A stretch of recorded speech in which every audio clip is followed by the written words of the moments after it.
ಇದು ನಾ ಕೊಡೆ ನೀ ಬಿಡೆ ಅನ್ನುವಂಥ ಆಟದಂತಾಗಿದೆ. ಕಬ್ಬು ಬೆಳೆಗಾರರು 3,500 ರೂಪಾಯಿ ಬೆಂಬಲ ಬೆಲೆ ಘೋಷಣೆ ಮಾಡಬೇಕು ಅಂತ ಪಟ್ಟು ಹಿಡಿದಿದ್ದಾರೆ.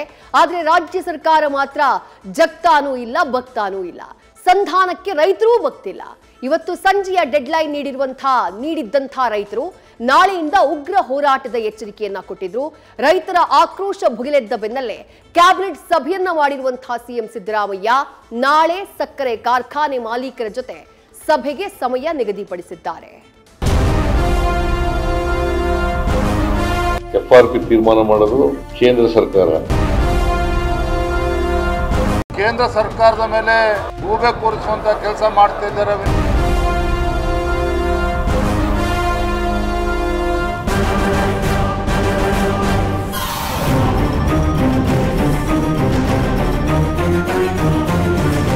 ಅನ್ನದಾತರಿಗೆ ಇವತ್ತಲ್ಲ, ಆ ಕಾಲದಿಂದಲೂ ಅನ್ಯಾಯ ಆಗ್ತಿರೋದಂತೂ ಸತ್ಯ. ತಾವು ಬೆಳೆದ ಬೆಲೆಗೆ ಸಮರ್ಪಕ ಬೆಲೆ ಸಿಗದೆ ರೈತರು ಕಂಗಾಲಾಗಿದ್ದಾರೆ. ಉತ್ತರ ಕರ್ನಾಟಕ ಭಾಗದಲ್ಲಿ ಅತಿ ಹೆಚ್ಚು ಕಬ್ಬು ಬೆಳೆಯಲಾಗ್ತಾ ಇದ್ದು, ರಾಜ್ಯದಲ್ಲಿ ಸೂಕ್ತ ಬೆಲೆ ಸಿಗಲಾರದೆ ಹೋರಾಟಕ್ಕಿಳಿದಿದ್ದಾರೆ. ಬೆಂಬಲ ಬೆಲೆ ಘೋಷಣೆ ಸೇರಿ ಹಲವು ಬೇಡಿಕೆಗಳನ್ನ ಈಡೇರಿಸಬೇಕು ಅಂತ ಆಗ್ರಹಿಸಿದ್ದಾರೆ. ರೈತರ ರೋಷಾಗ್ನಿ ಈಗ ಸಿದ್ದರಾಮಯ್ಯ ಸರ್ಕಾರಕ್ಕೆ ಸಂಕಟ ತಂದಿದೆ.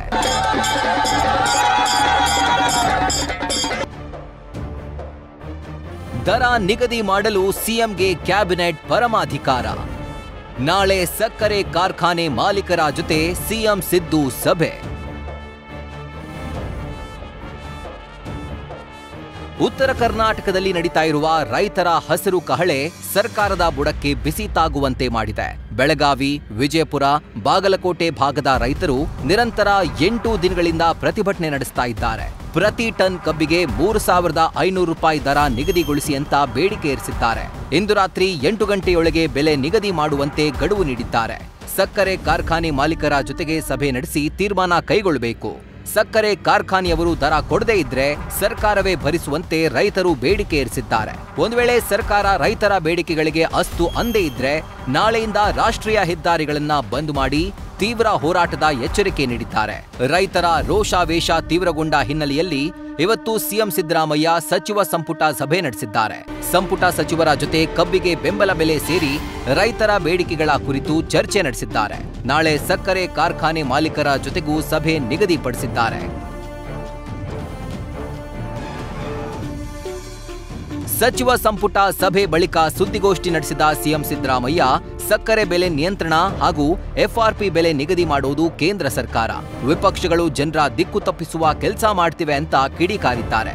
ನಾಳೆ ಬೆಂಗಳೂರಿನಲ್ಲಿ ಬೆಳಗ್ಗೆ 11 ಗಂಟೆಗೆ ಸಕ್ಕರೆ ಕಾರ್ಖಾನೆಗಳ ಮಾಲೀಕರ ಜೊತೆ ಸಭೆ ಮಾಡ್ತೀನಿ, ಬಳಿಕ ರೈತ ಮುಖಂಡರ ಜೊತೆಗೂ ಸಭೆ ಮಾಡ್ತೀನಿ ಎಂದಿದ್ದಾರೆ. 3,290.50 ಇಷ್ಟನ್ನು ಕೊಡಬೇಕು ಅಂತ ತೀರ್ಮಾನ ಮಾಡಿದ್ರು. ಇದು ಯಾರು ತೀರ್ಮಾನ ಮಾಡಿರೋದು? ಕೇಂದ್ರ ಸರ್ಕಾರ. ಎಫ್ಆರ್ಪಿ ತೀರ್ಮಾನ ಮಾಡೋದು ಕೇಂದ್ರ ಸರ್ಕಾರ, ರಾಜ್ಯ ಸರ್ಕಾರ ಅಲ್ಲ.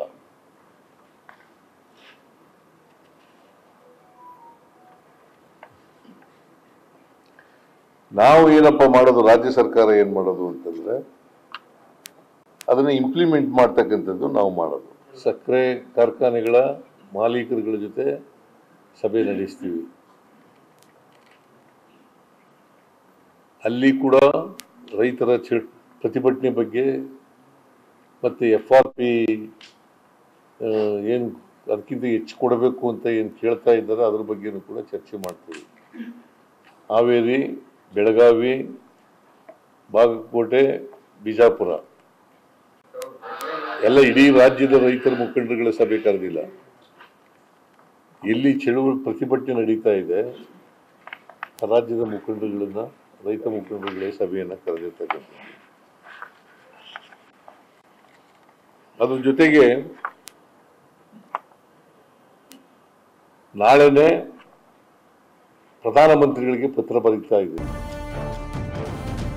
ಈ ಮಧ್ಯೆ ಇವತ್ತು ರೈತರ ಪ್ರತಿಭಟನೆ ಕಾವೇರಿದ ಬೆನ್ನಲ್ಲೇ ಎಚ್ಚೆತ್ತ ಸಕ್ಕರೆ ಸಚಿವ ಶಿವಾನಂದ ಪಾಟೀಲ್ ಬೆಳಗಾವಿಗೆ ಭೇಟಿ ನೀಡಿ ಗೌಪ್ಯ ಸ್ಥಳದಲ್ಲಿ ಜಿಲ್ಲಾಧಿಕಾರಿ ಜೊತೆ ಸಭೆ ನಡೆಸಿದ್ರು.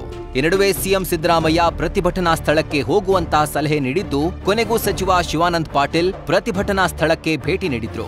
100% ಆ ವಿಚಾರ ಇಲ್ಲಿ ಬೇಡ. ನಾನು ಅವ್ರ ಜೊತೆ ಮಾತಾಡಿ ನಿಮ್ ಜೊತೆ ನಾವು ಅದನ್ನ ರಿಕ್ವೆಸ್ಟ್ ಮಾಡ್ಲಿಕ್ಕೆ ಹೊರಟಿದ್ದೀವಿ. ದರ ಕೊಡೋದು ನಮ್ ಕೈಯಾಗಿಲ್ಲ ರೀ, ಕೇಂದ್ರ ಸರ್ಕಾರದ ಕೈಯಲ್ಲಿದೆ ದರ ಕೊಡೋದು. FRP ಯಾರ ಕೈಯಲ್ಲಿದೆ?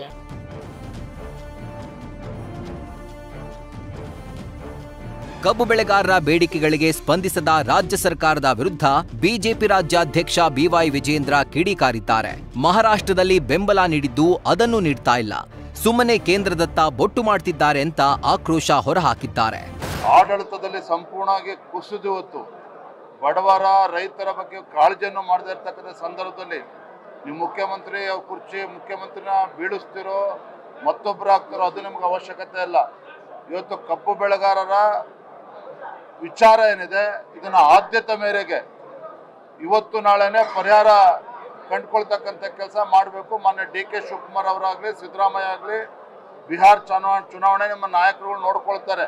ಪಕ್ಕದ ಮಹಾರಾಷ್ಟ್ರ ಅಲ್ಲಿಯ ಸರ್ಕಾರ ರೈತರಿಗೆ ಪರಿಹಾರವನ್ನು ಘೋಷಣೆ ಮಾಡಿ ಆಗಿದ್ರೂ ಸಹ ಇಲ್ಲಿ ನಮ್ಮ ರಾಜ್ಯದಲ್ಲಿ ಸಿದ್ದರಾಮಯ್ಯ ನೇತೃತ್ವದ ಕಾಂಗ್ರೆಸ್ ಸರ್ಕಾರ ಕೇಂದ್ರ ಸರ್ಕಾರದ ಮೇಲೆ ಗೂಬೆ ಕೂರಿಸುವಂಥ ಕೆಲಸ ಮಾಡ್ತಿದ್ದಾರೆ ವಿನಃ ಇವತ್ತಿಗೂ ಕೂಡ ಒಂದು ಬಿಡಿಗಾಸನ್ನು ಕೂಡ ಸಂಕಷ್ಟದಲ್ಲಿರುವಂಥ ರೈತರಿಗೆ ಕೊಡೋದಕ್ಕೆ ಸಾಧ್ಯ ಆಗಿಲ್ಲ.